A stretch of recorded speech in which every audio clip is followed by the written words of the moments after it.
Haupa, Ibai Alzaganaz, Mungiko EH Bilduko kide eta zinegotzie.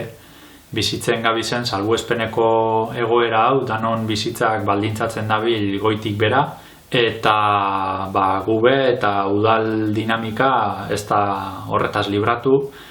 Aurreko astean batzorde informatiboak eukitekoak ginen udalean, eta aste honetan hileroko osoko bilkura tokatzen zen berez, baina egoera honen aurrean momentuz atzeratu egin dire eta ez dugu zeukiko. Edozein bilera presentzial bertan bera geratu da, eta guk geuk EH Bilduko taldean bebai gure dinamika moldatu behar izen dugu.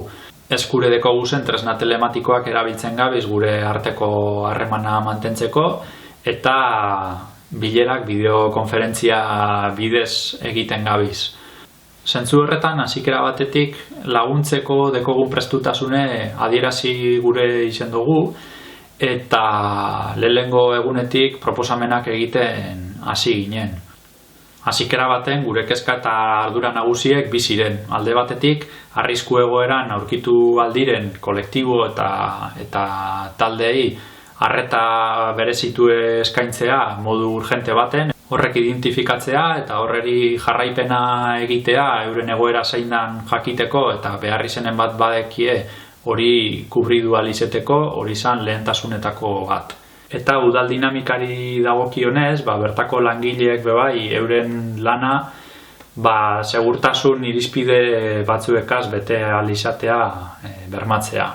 Egunek aurrera egina hala eta egoera aldatzen joan da nenean, guk proposamen zerrenda zabalau bat landu alizen dugu. Alde batetik, egoera edo kojuntura honi erantzuteko neurri eta proposamenak egongo ziren, eta beste alde batetik, krisi edo salbuespen egoera hau gainditzen dugunean, honek itxiko dauzen ondorioi aurre egiteko epe ertainera begireko bestelako neurri eta proposamen batzuk.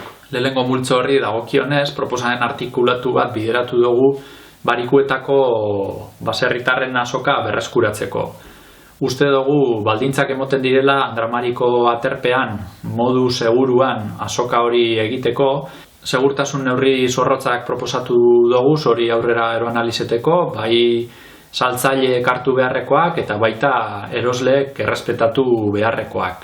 Bestalde batetik eta lehengo multzo horretako neurriekaz jarraituz, uste dugu oso garrantzitsu edala udalaren ardurapeko kontratatuek eta langileaen kontratazioak bere horretan mantentzea. Naiz eta lankarga jeitsi edo kasu askotan zerbitzu emoteari itxi behar izen jakon, kasureko kiroldegien edo bestelako zerbitzu batzutan, langileen kontratazioei eustea oso garrantzitsu ikusten dugu. Eta uste dugu hori bideratu aldala beste erabateko lanak aurreratzen joanez, hau da mantenimentu lanak egiten eta olako gauzak egiten.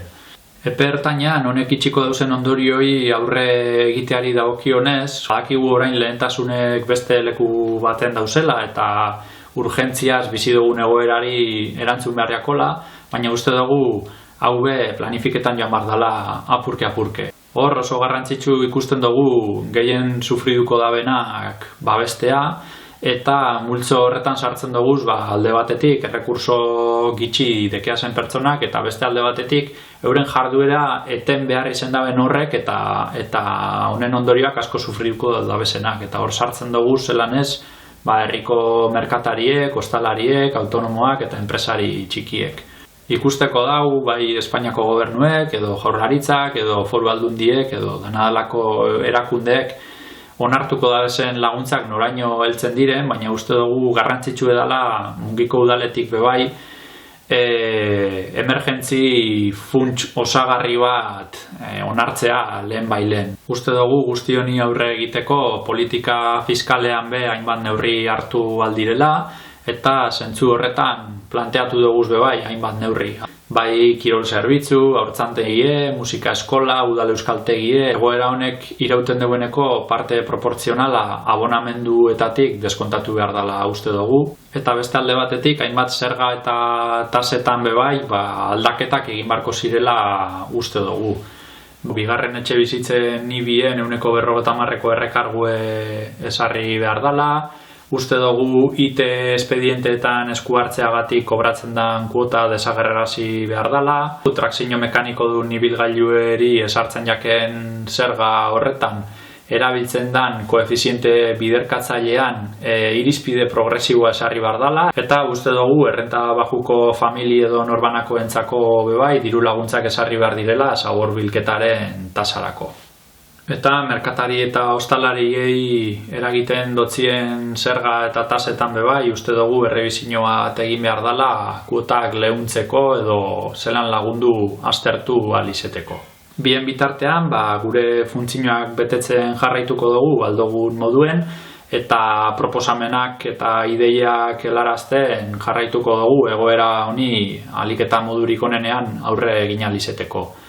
Badakigu momentu gatsak direla danontzako eta emoten dago luze joko dabela, beraz, pazientzie eta animo asko danori.